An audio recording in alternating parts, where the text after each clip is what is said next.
Assalamualaikum warahmatullahi wabarakatuh. Hari ini kita bertemu lagi dengan mata kuliah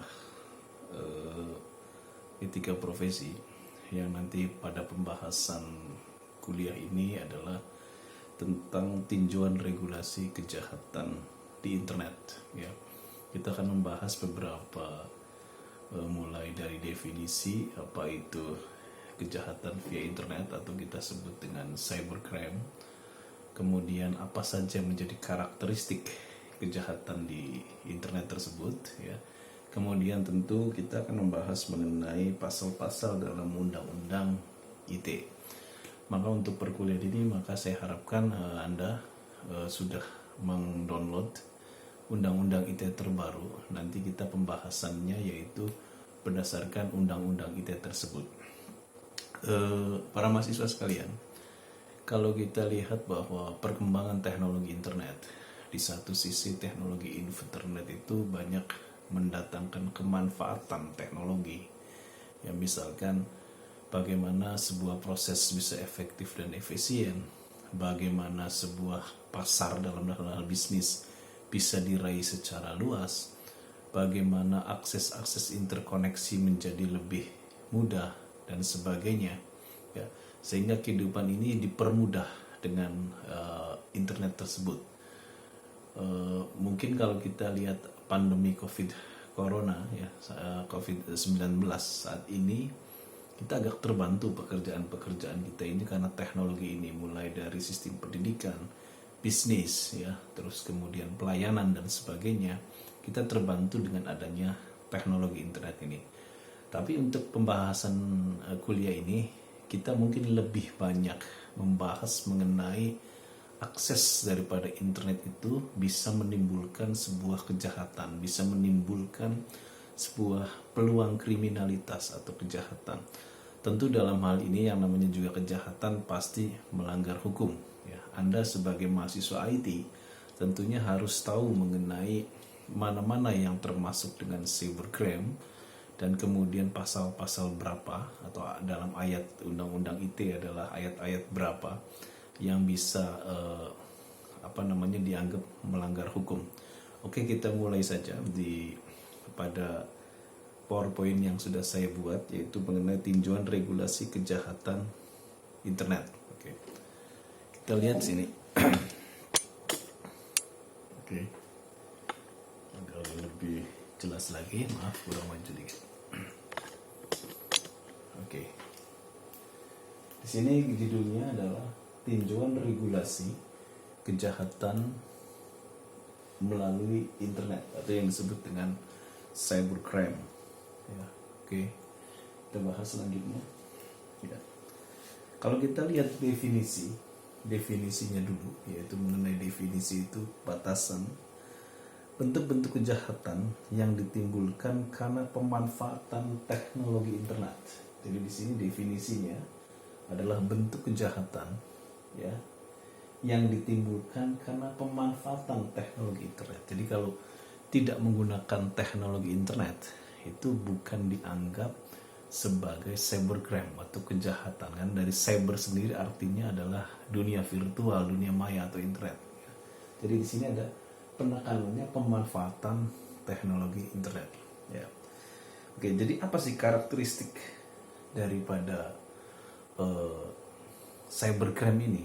Yang pertama karakteristiknya, satu, ruang lingkup kejahatan. Kita lihat ruang lingkup kejahatan bersifat global. Kita tahu bahwa salah satu watak internet yaitu salah satunya yaitu watak internet itu apa? Yaitu borderless. Dia tidak mengenal batas-batas wilayah ya, dia tidak mengenal batas-batas wilayah. Kemanapun kita bebas berhubungan, kita melewati batas wilayah, batas kultur, batas sosial dan sebagainya. Maka kejahatannya ini di sini bersifat global atau tindaknya bersifat transnasional antar negara ya. Oke. Selanjutnya sifat kejahatan non-violence ya. Dalam penggolongan kejahatannya non-violence ya. Tidak menggunakan kekerasan, tidak seperti kejahatan seperti perampokan, tidak seperti kejahatan seperti penganiayaan, tidak seperti kejahatan pembunuhan, tapi non violence. Violence itu artinya keras, non itu tidak ya. Jadi tidak kekerasan. Jadi tidak seperti kejahatan konvensional. Kejahatan konvensional itu kejahatan-kejahatan biasa yang menggunakan kekerasan ya. Nah, tapi di sini internet ini, cybercrime ini tidak kejahatan konvensional, tidak bersifat kekerasan fisik, tetapi bentuknya bisa lebih merugikan daripada kejahatan konvensional. Saya berikan contoh begini. Misalkan Anda di tengah jalan itu dibegal, kemudian Anda dipukul dan Anda jatuh, itu kekerasan kan? Anda diambil motor Anda. Ya, motor Anda seharga misalkan 35 juta, 25 sampai 35 juta. Maka kerugian Anda selain fisik, yaitu motor Anda terhabis secara materi, hilangnya 25 sampai 35 juta. Tapi kalau suatu saat ATM Anda dibobol ya, oleh hacker dan sebagainya, Anda punya uang 100 juta di situ, maka uang 100 juta bisa hilang semua ya. Jadi di sini kejahatannya halus tapi bersifat lebih berbahaya daripada kejahatan yang sifatnya konvensional. Mungkin kalau Anda penggemar film pernah melihat film Die Hard 4 ya, itu yang mainnya bintang film Bruce Willis, itu menceritakan para penjahatnya itu adalah penjahat IT, di mana dia adalah melakukan unauthorized access, masuk ke akses pemerintah. Dia kemudian merusak sistem yang ada di pemerintah, sistem pertahanan, sistem dan sebagainya. Makanya konsep pertahanan modern sekarang di era negara modern, pertahanan itu bukan hanya menggunakan sistem pertahanan atlutista militer saja seperti senjata, rudal, kemudian tank baja dan sebagainya. Tetapi sekarang itu juga pertahanan nasional itu harus dilengkapi dengan ketahanan di bidang cyber. Mungkin Anda pernah melihat ada pertas internasional, bagaimana dia memasuki akses-akses penting dalam suatu negara. Nah, makanya di sini disebutnya non-violence, tetapi memiliki kerugian yang lebih besar. Oke, yang ketiga, pelaku kejahatan adalah adalah orang yang ahli di bidang IT, ya, mereka yang ahli di bidang IT. Jadi kalau suatu saat polisi bagian cyber menemukan sebuah, misalkan ada suatu situs dibobol atau ada pertas, pasti polisi itu pasti mencari dulu siapa orang yang ahli IT di antara para tersangka tersebut. Karena tentu penjahat ini bukan penjahat konvensional, tapi penjahat-penjahat yang memang memiliki keahlian di bidang IT ya. Nah, jadi di sini memang penjahatnya pun berbeda dia, karena adalah orang yang ahli di bidang IT. Selanjutnya, modus kejahatan dengan teknologi informatika dengan media internet. Ya, modus kejahatannya sudah saya jelaskan dari segi definisi tadi di atas ya, yaitu menggunakan teknologi internet. Bentuk kerugiannya besar sekali. Yang pertama ada kerugian material. Ya, kerugian material itu bersifat hilangnya secara materi. Misalkan orang dibobol ATM-nya, orang dibobol rekeningnya, kemudian pencurian melalui internet dan sebagainya. Ya. Nah, ada juga di sini kerugian ekonomi. Ya, kerugian ekonomi, bagaimana ekonomi secara makro bisa jatuh, misalkan dengan menggunakan isu-isu ya, bahwa misalkan di suatu negara akan terjadi resesi ekonomi sehingga investor pada lari, kemudian nilai mata uang jatuh gara-gara isu dan sebagainya. Nah, ini adalah kejahatan yang bersifat ekonomi ya. Selanjutnya sosial budaya, kerugian sosial budaya. Kita sudah tahu sekali bahwa yang namanya internet itu dia bisa menembus berbagai macam kultur ya. Dengan internet ini kita orang bisa memperoleh budaya-budaya yang positif maupun budaya-budaya yang negatif. Nah, budaya-budaya negatif ini bisa dikonsumsi oleh masyarakat suatu bangsa. Dan kalau tidak ada filter yang kuat, maka kerugian budaya yang akan budaya-budaya kita, karakter kita, nilai-nilai luhur kita akan hilang ya. tergantikan nilai-nilai negatif dari bangsa luar atau negara luar. Nah, jadi di sini adalah ada kerugian sosial dan sebagainya. Ya. Selanjutnya, ini juga bisa menjadi ancaman stabilitas keamanan politik. Ya, mungkin Anda pernah mendengar gara-gara orang berantem di media sosial, kemudian terjadi kerusuhan antar kampung, atau misalkan orang menyebarkan berita hoax, orang menyebarkan berita-berita yang tidak benar, sehingga menjadi keresahan di masyarakat, itu berakibat pada stabilitas. Ya. Kalau kita lihat pernah jadian dulu jatuhnya kekuasaan Mesir dulu, ya, Husni Mubarak dulu, itu juga dipicu oleh gerakan-gerakan pada media sosial. Ya mungkin Anda merasakan dulu waktu Pilpres 2014, 2019 ya. Gara-gara persoalan beda persepsi pemilihan presiden yang berbeda, orang bisa saling menjatuhkan. Kalau menjatuhkannya bersaingnya secara adu program tidak ada, tapi kadang-kadang kita saling menjelekan. Nah, berita-berita hoax, berita-berita bohong dan sebagainya, menghasut dan sebagainya, ini bisa menimbulkan keresahan sosial. Keresahan sosial mungkin bisa terjadi di disintegrasi, maka di sini akan berbahaya bagi stabilitas keamanan dan politik. Ya, makanya di sini prinsip pertahanan negara bukan saja pada militerisme, tetapi juga pada sistem teknologi informasi yang juga harus punya sistem pertahanan yang kuat. Nah itu, ya. Itu adalah karakteristik daripada cybercrime. Ya. Terus selanjutnya kita akan bahas agak panjang mungkin ini, karena mungkin kita bisa dua pertemuan untuk membahas masalah jenis-jenis aktivitas. Ya. Kita akan bahas mungkin ada di sini ya 3 saja dulu, nanti pembahasannya cukup lama di sini. Oke. Yang pertama jenis aktivitas kejahatan yang disebut dengan unauthorized access. Ya, unauthorized access ini adalah sebuah tindakan untuk memasuki atau menyusup dalam sistem jaringan IT secara tidak sah. Jadi kalau Anda nyoba-nyoba masuk ke dalam sebuah sistem, di dalam sistem itu ada password, ada case atau kunci-kunci, ada service-service, atau Anda menembus sistem security-nya, ya. Kemudian dengan coba-coba Anda mengintai, kemudian masuk. Nah, itu Anda namanya melakukan sebuah unauthorized access, ya. Itu tidak otorisasi akses. Jadi sebuah tindakan untuk memasuki menyusup. Jadi Anda tidak punya akses, ya, ke situ.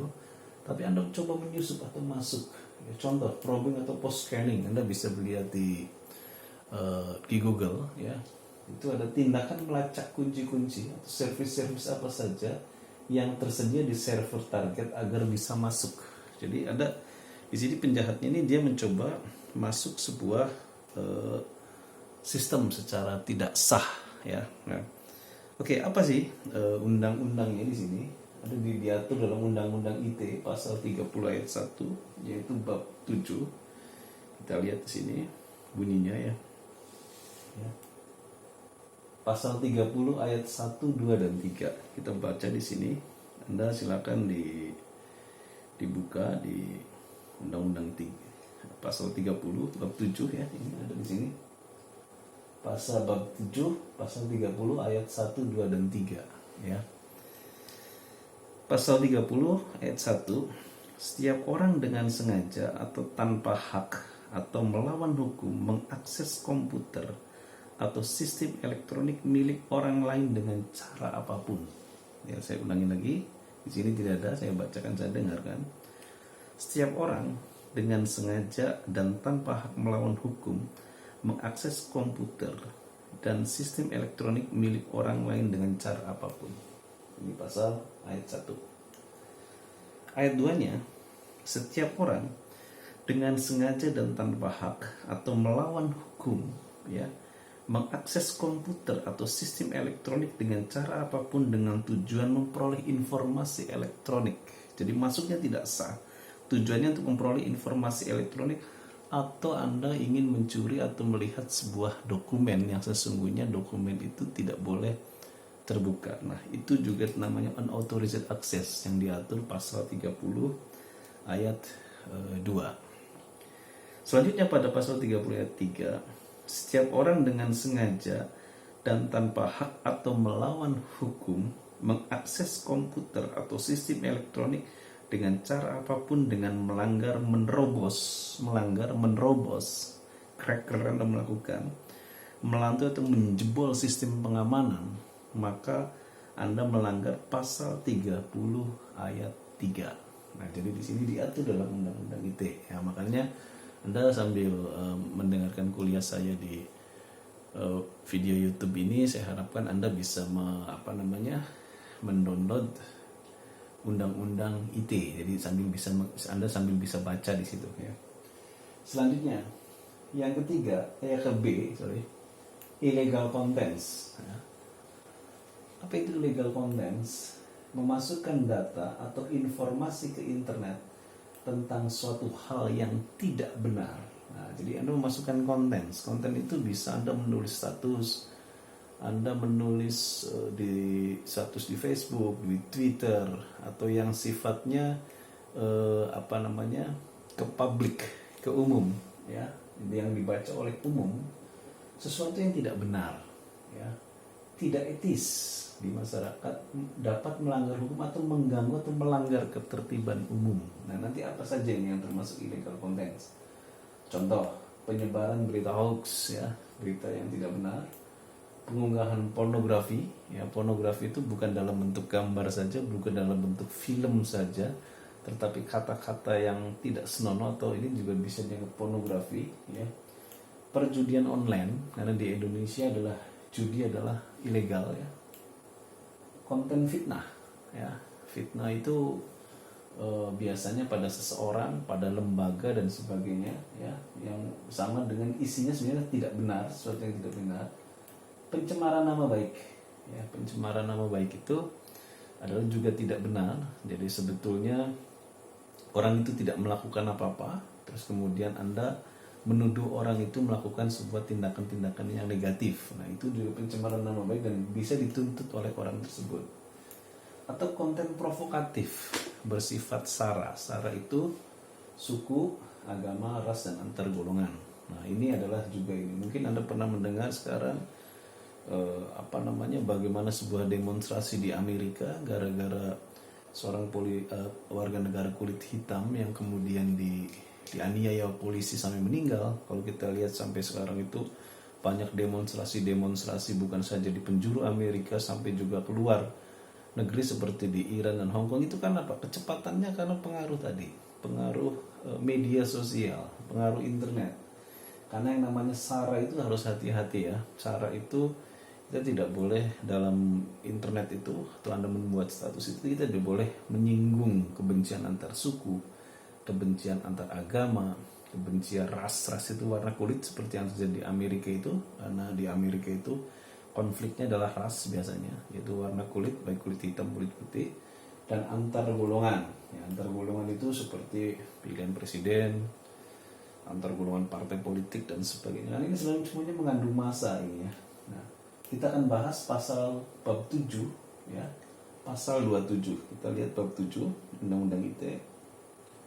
Bentar, kita lihat pasal 7 dalam Undang-Undang ITE. Bab 7, sorry. Bab 7 pasal 27 ayat saya bacakan ayat 1, 2, dan 3. Oke. Pasal 27 ayat 1. Setiap orang dengan sengaja tanpa mendistribusikan, menyebarkan maksudnya, atau mentransmisikan atau membuat dapat diaksesnya informasi elektronik atau dokumen elektronik yang memiliki muatan melanggar kesusilaan seperti pornografi tadi, ya, itu adalah bisa melanggar kesusilaan dalam norma-norma negara kita atau budaya kita. Yang kedua adalah setiap orang dengan sengaja dan tanpa mendistribusikan atau mentransmisikan atau membuat dapat diaksesnya informasi elektronik dan dokumen yang memiliki muatan perjudian, judian online. Jadi itu ada melanggar pasal 27 ayat 2. Yang ketiga, pasal 27 ayat 3, Setiap orang dengan sengaja dan tanpa hak mendistribusikan itu menyebarkan dan atau mentransmisikan atau membuat diaksesnya informasi elektronik atau dokumen elektronik yang memiliki muatan penghinaan dan pencemaran nama baik. Ya, ini. Jadi Anda menghina orang di status Anda atau di konten Anda atau mencemarkan nama baik, ya, atau Anda sekarang ada namanya ujaran kebencian, ya, hate speak, ya. Makanya Anda harus hati-hati menggunakan kata-kata yang sifatnya sarkasme atau kasar, karena itu bisa dituntut orang, yaitu namanya ujaran kebencian, ya. Nah, jadi di sini pencemaran nama baik tadi diatur dalam pasal 27 ayat 3, ya. Ya, jadi di sini adalah pasal 27. Kita bahas pasal 28, ya, pasal 28. Setiap orang dengan sengaja tanpa hak menyebarkan berita bohong. Hoax itu adanya di sini. Pasal 28 ayat 1 Undang-Undang ITE, yaitu menyebarkan berita bohong, ya, dan menyesatkan mengakibatkan kerugian konsumen dalam transaksi elektronik. Nah, jadi bisa jadi berita bohong itu salah satunya yaitu e-commerce. Misal Anda begini, Anda menjual sebuah barang, ya, barang itu Anda mengatakan bahwa barang ini adalah impor, sepatu ini adalah impor dari Italia.